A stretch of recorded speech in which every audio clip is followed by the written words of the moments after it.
Hi, my name is Ralf Friedrichs. I'm an addiction recovery coach and the host of the Take Your Life Back Today show. As an addiction recovery coach, I want to share this with you. Let me be crystal clear with you to leave an everlasting impact upon you all. Just imagine being buried alive. Let's say you're in the coffin, but you know you're not dead. You don't know how to open up the coffin to push the enormous weight that's upon the lid.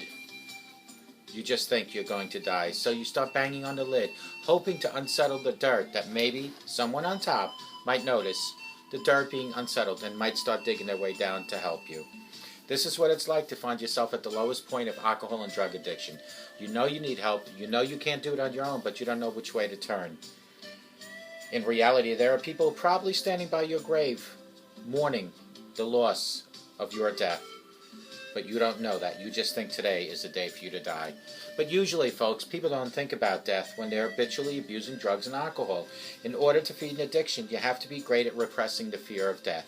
I often ask you, my audience, did it ever cross your mind that maybe, just maybe, while you were abusing drugs and alcohol, you could have overdosed? You would have taken something so precious that was given to you by the Lord Jesus Christ, your life. You would take it away from you. You would have taken it away from your children, your mother, your father, and your spouse.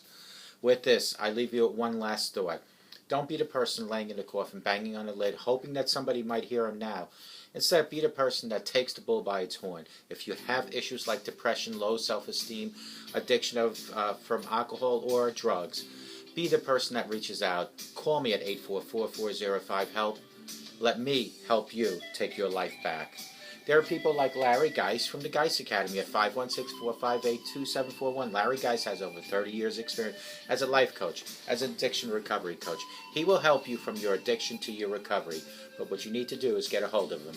Call him at 516-458-2741. Go to www.odysseyconsult.org. Let Larry Geis help you bring back your life. Folks, Larry and I always tell our clients that it doesn't matter where you've been. It doesn't matter where you came from. What matters is that you're here today looking for help. You're reaching for help. Larry Geis and myself and many other addiction recovery coaches and life coaches can be utilized as crutches for you to lean on. But you have to shout out, because if you don't, you will end up like this person on these index cards, banging on the lid, gasping for the last breath, and nobody knowing that you're there.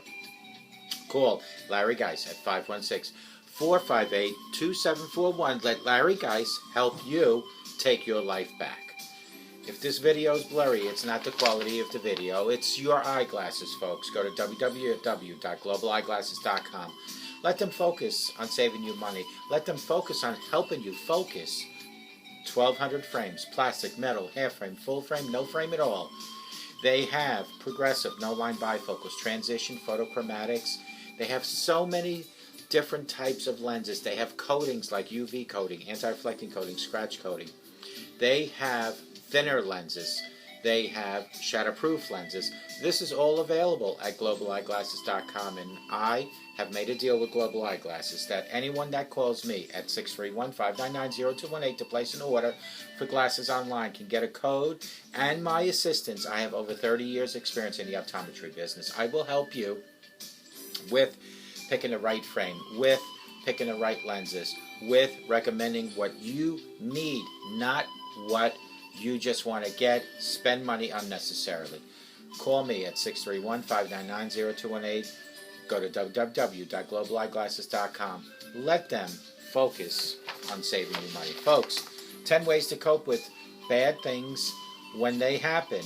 We've all been there. Have you ever had one of those stretches when just one thing after another happens in your life? Sure you have, because it happens to everyone, even me. Well, that's why I'm doing this show today. It's because I just went through it myself. I want to share some attitude tweaks that can help you cope with the next stuff that hits the fan when it does happen. And this is particularly about somebody in my family who just lost their job. This is very stressful on the entire family. Most of us don't go around inviting unwanted trials into our lives. Still, from time to time, these trials just show up into our lives, and it can be directly related to you or indirectly. Remember that nobody is immune. Fact of life is, there are potential pitfalls in every area of life and business. There are those that are man-made, including everything from credit card fraud to identity theft, and those from deception in advertising to poor customer service.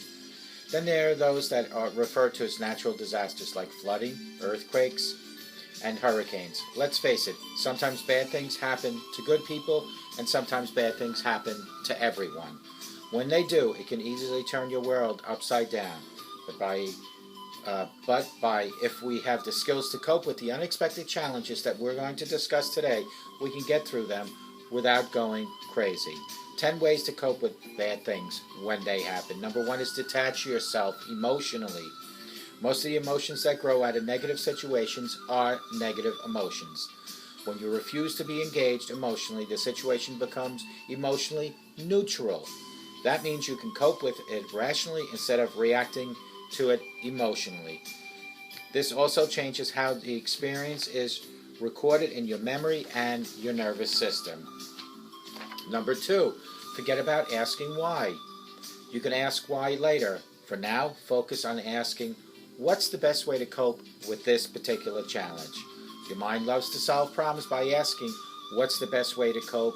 You're telling your mind that it is workable. Solution can be found with your mind. It will immediately go to work looking for the best solution. Number 3 is look for the value.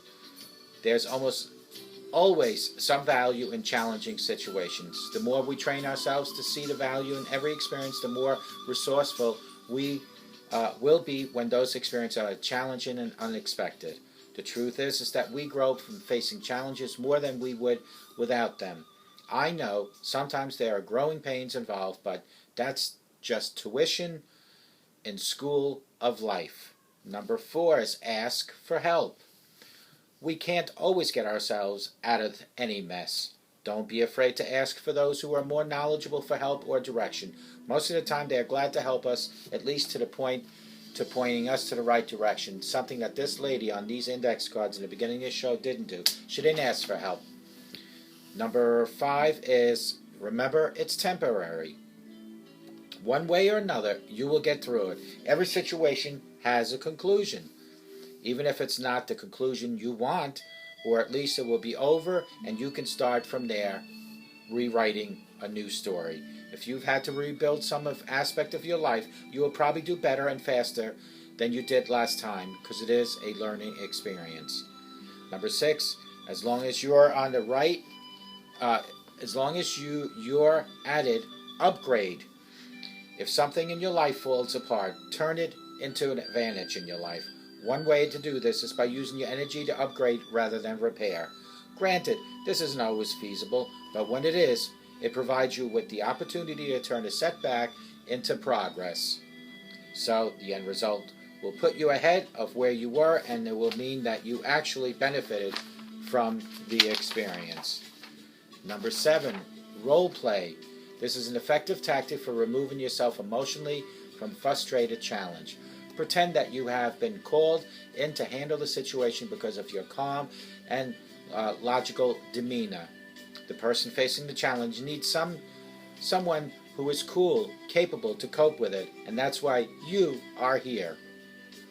Number 8, take rescue remedy. Maybe you've heard of rescue remedy. Let me tell you, that is some good stuff.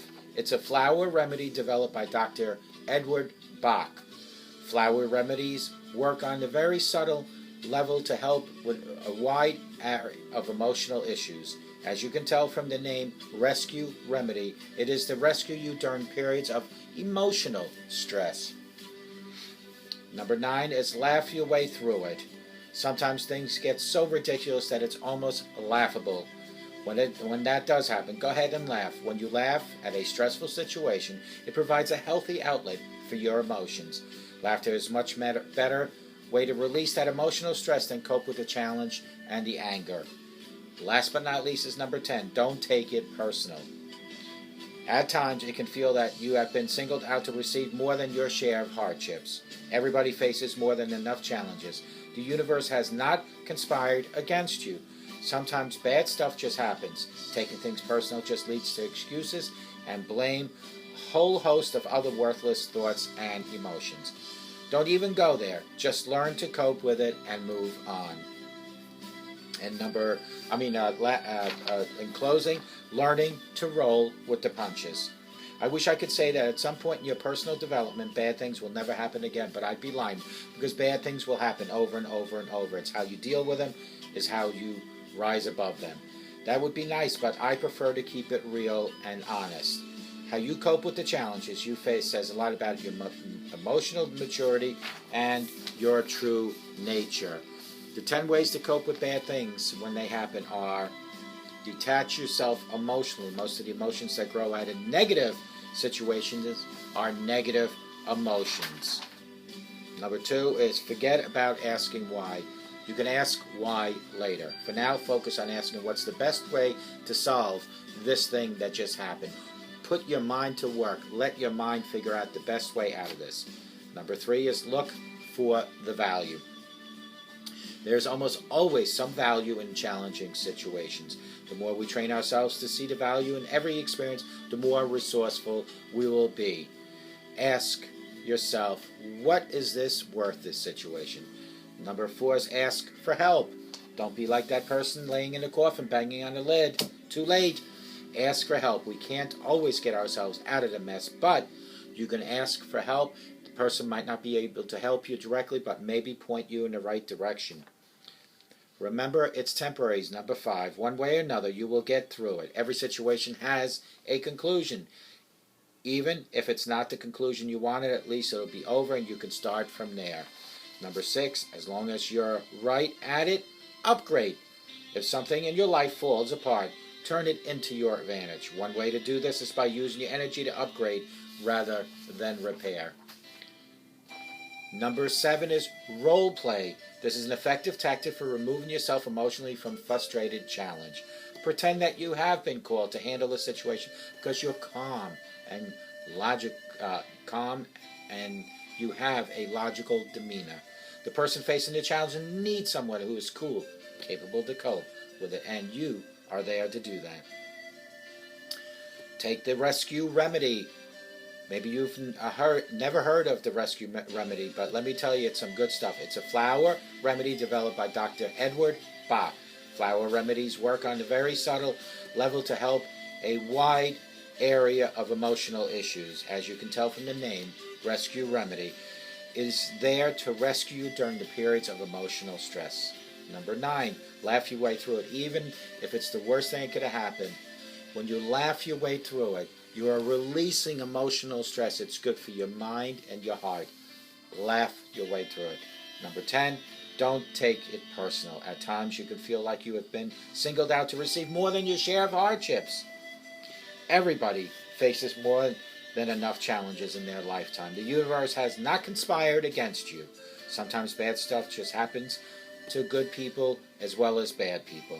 Taking things personally just leads to excuses and blame for the host of other worthless thoughts and emotions.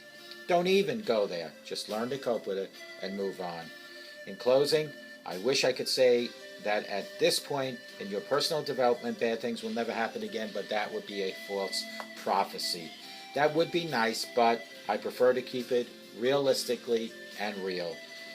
How you cope with the challenges you face in your life says a lot about your emotional maturity and your true nature, and it all starts with you. Everything, and I promise you, everything that happens in your life happens for a reason.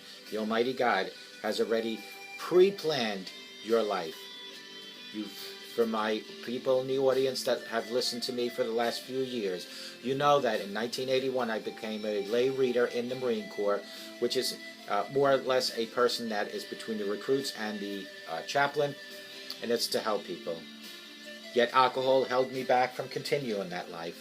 2011 came by. My wife and I, we created Mastic Beach Outreach 2011, again to help people, but alcohol kept me back. 2013, God finally put his hand on my shoulder and said, Ralph, it's time. And since then, I've been helping people. It all started in 81, but alcohol held me back. Now, since 2013, I've been going full steam ahead. And 900 videos later, here we are, still going strong, still telling you that there is hope, there is promise, there is love, respect, there is peace. I am here to tell you that. And I'm also here to tell you that no matter what your addiction might be, or your self-esteem issues are, or your depression issues are, find the right person to speak to, and you will learn to live with it. Reach for the power of God, and God will guide and direct you. Carrie Underwood said it best, Jesus take the wheel, and that's the concept that I go by. I let my God and myself direct and guide me throughout my life. I hope to God, no matter where you are watching me, that you have a sober today, because I promise you a sober today promises you a better tomorrow. I hope you have a great day, but I always hope and I always pray for each and every one of you that you all have a sober rest of your life, and may God bless you.